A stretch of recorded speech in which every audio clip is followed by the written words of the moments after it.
can I move back to medical issues and issues involving our hospitals? Debbie, good morning. Good morning. How are you? Thank you. You're an audit coordinator in intensive care. Is that what does that involve? So basically, there's a national audit of intensive care patients that's run by the National Office of Clinical Audit in Dublin. So what we do is we look at how patients come into the hospital, the treatment they have, any infections they have, and how they left the hospital and their hospital mortality rates. And we look to see if there's things we're doing right, and if there's things we need to change. Obviously, then there's different policies put in place to change those things. So you study the work environment of medics then? Yes, and I was a nurse myself. I've been doing ICU nursing since 2006, but unfortunately I had a bad accident and I won't work in the clinical setting again. Okay, imagine if you were working in the intensive care unit of the CUH or the Mercy now. Well, many of my very good friends are, and you know they're going in crying before the shift and coming out crying, and then I suppose my family member actually dies inside with them. He was buried a couple of weeks ago from COVID, so I have had it from all the different sides. That's so sad. Yeah, well, it's a frightening disease, and people are not getting it. They don't understand how it absolutely ravages the body. And I have experience of this myself in the past few months, because people are in hospital for so long, and without being overly graphic about it, it's a slow death, isn't it? It is, and it's not a dignified death. No, and there's nobody there for you, no family. I suppose my relative was very, very lucky in that he got time to have his family come in and say goodbye. But they had him in hospital for 3 weeks without seeing him. I mean, the closest they got was me dropping in pajamas to him, which unfortunately he never ended up even needing, because he went to intensive care. I know. There's a story there's a story in the papers this morning of a young dad and husband.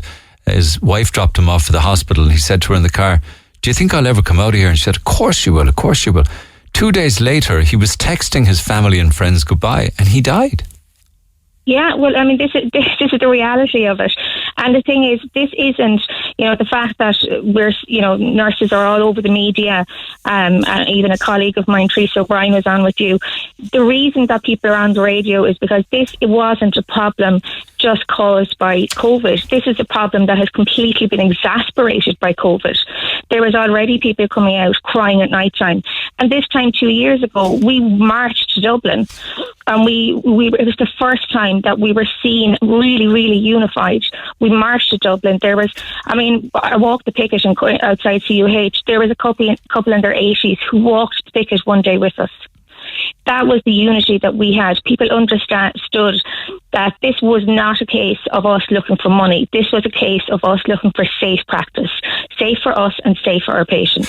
Yeah, and but instead what? Well, instead we're continuing to pay, the on-board alternate, which is our registration body, and they are giving us no help. I mean, all they're doing is carrying out fitness to practice. People are making more mistakes, but it's because they're so short-staffed. And instead of, looking after our staff that are competent and good, we're not looking after them. We're losing them to other jobs, other professions. Nurses are going to fly out after this third wave. I can't see an awful lot of my colleagues wanting to stay for a fourth or a fifth wave. Why are they even saying that? I mean, we don't have a crystal ball, but with the vaccine, there cannot be any more waves. Well, you don't know what that is either. People are still. The fact that you're vaccinated, you can still carry that virus. With the AstraZeneca one, you can still carry that virus to other people. So we are waiting. How many more months are we going to be waiting? I mean, my dad is a high-risk group. He's nowhere near being vaccinated at the moment. So until people like that are going to be vaccinated, we are going to continue to have waves. But isn't it true, in spite of the devastation for many people and the loss of life, we never ran out of ICU beds, and we always had the private hospitals on standby to use them if needed? We came very close in CUH. Our numbers were extremely high, and we had GPs volunteering, obstetric consultants volunteering, and if we didn't have those people, we did not have the nurses to open the beds for the COVID ICU patients. Yeah. And that's the problem. But this is why we walked and striked 2 years ago, because this is an issue for years and years and years, and it was the first time we were really unified about it. What's your issue? Low staffing numbers, is it? Low staffing numbers. I mean, we're still way behind national standards. Our bed occupancy is kind of roughly around 101, 102%. And we don't have the staff to even cover that. So, this, COVID wasn't something that caused staffing issues. They were already there. And what's happening now is that they're just papering up the cracks. I mean, even ICU is probably, it's pretty well supported. What's frightening is the wards, what are happening to the ward nurses and what the pressure that they are put under every day. It's absolutely scary. Really, really These scary. would be ward nurses dealing with people who have COVID but aren't in ICU. Yeah, exactly. Those patients are so sick by the time they get to us. Yeah. And these nurses are managing them on the COVID wards prior to this. It's so scary for them. And, there is an awful lot of new nurses to the hospital, newly qualified nurses, and they're being expected to be able to manage all types of respiratory therapies and still look after 6 or 7 other patients. I mean, before I went to Australia, I was working in a hospital in Galway. I could have 16 to 20 patients a day on my own with a care attendant. I went to Australia. I had 5 patients a shift. I didn't know what to do with myself because I was so used to being overworked and overstretched. But were they similar hospitals, like with like now, in fairness? Yeah, they were. They were extremely similar. But So 1 nurse to 20 here, 1 nurse to 5 was your experience in Australia? Yeah, well, in Australia, there was an outright walkout back in the early 2000s. There was all nurses, literally down to, walked out of the hospital. What did they want and what did they get? Better staffing. Yeah. I'm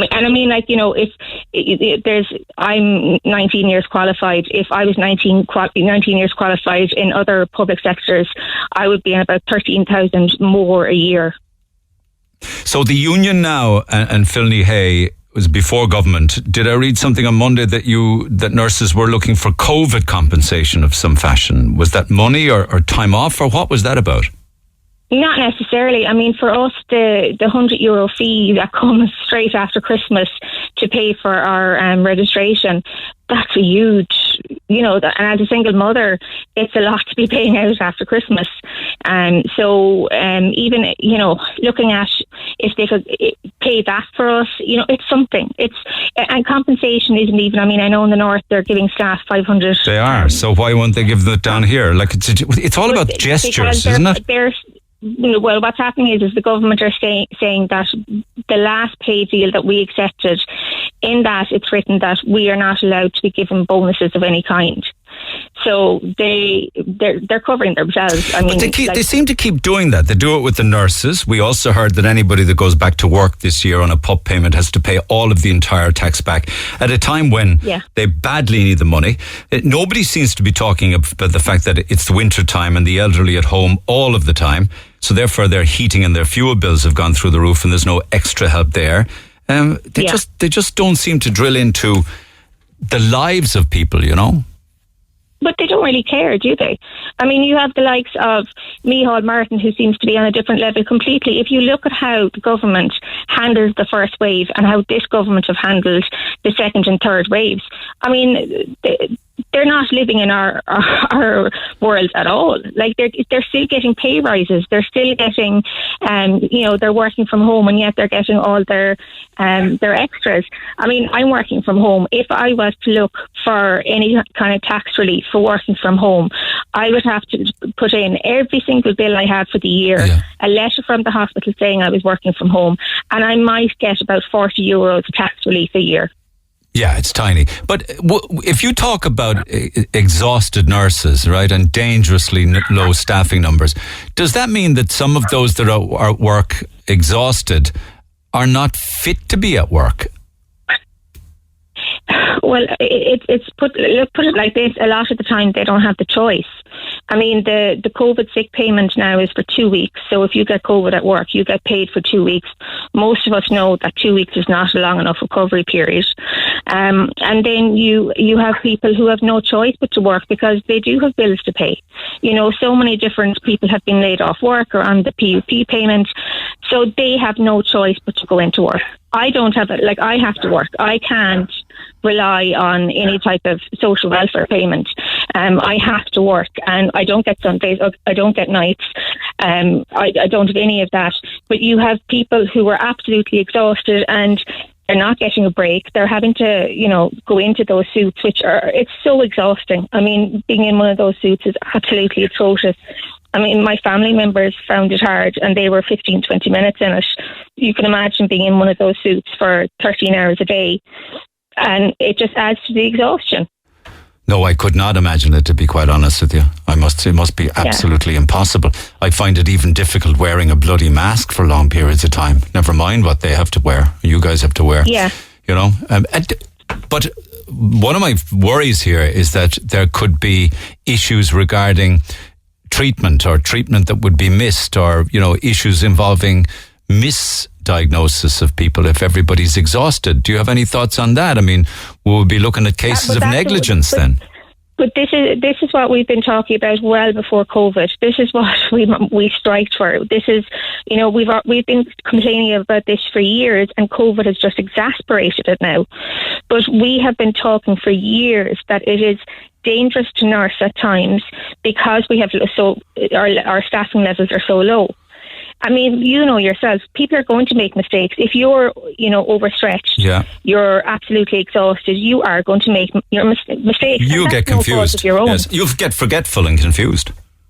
Exactly. And I mean, you know, when I worked in the wards, I went everywhere with Post-its, because if I didn't leave Post-its everywhere, I'd forget stuff again and I'd do things straight away.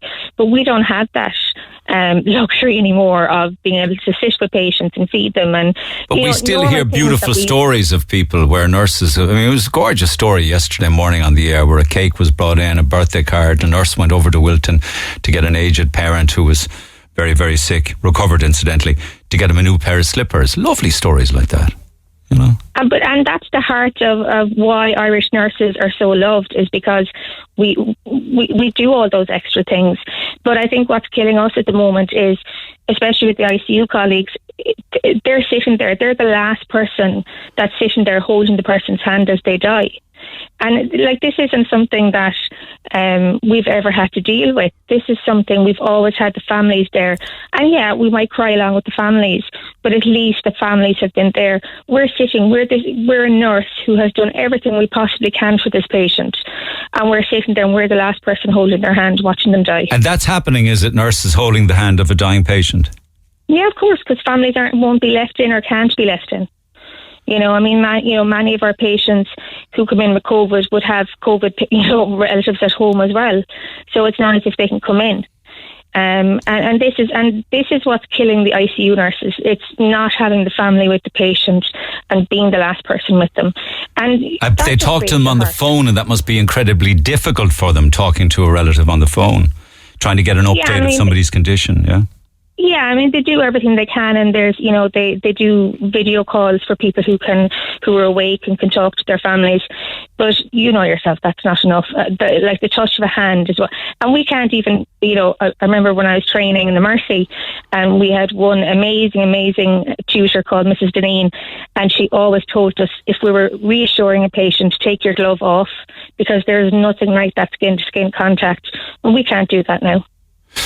All that part of our job is gone. Yeah, I know. You said, you also referenced nurses in nursing homes where we have had a lot of COVID and unfortunately a huge amount of death. You said that one nurse in a nursing home is running a whole ward single-handedly. I don't know how many would be in that ward. Would you know?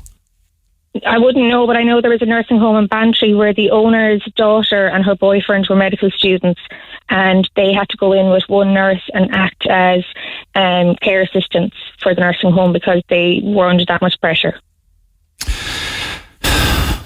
just a shocking scenario that you paint. And so, are we looking at negligence cases being filed? Then, I mean, you're a legal nurse consultant. Would you be privy to that? Well, I've done training in it, but look, there probably is. There's always. I mean, Ireland is the second most litigious country after America, so you're always going to have more cases. But I think at the moment, people are so shocked by how fast their loved ones are taken. I don't think it's something that they even think about at the moment because there's so much grief. Yeah. Would a negligence case be some elderly person who went in with an illness but got COVID in the hospital? Yeah, it could be. It could be. But as I said, I don't think... I mean, that's not the first thing you go to when your loved one dies. Is I'm going to go straight to sue the nursing home or sue the hospital. You're living with grief for an awful long time. So I don't think it's anything that we're going to see straight away. But I think there could be cases, there could be a higher amount of negligence suits being filed. But I'm not working in that area right now. So could I just finally ask you, I won't keep you any longer then. Wouldn't there be a percentage of nursing staff and medics who went out sick because they just didn't want to face the tsunami of COVID? There's a text here that says that somebody's cousin who's a nurse went out sick in August. She was diagnosed with I just couldn't be bothered syndrome. That was it. She just couldn't be bothered. She got 3 months full pay for sitting at home and there was nothing wrong with her. She's not the only one in the HSE. Many have done this. They've just gone on the sick. Well, I can't speak for those people.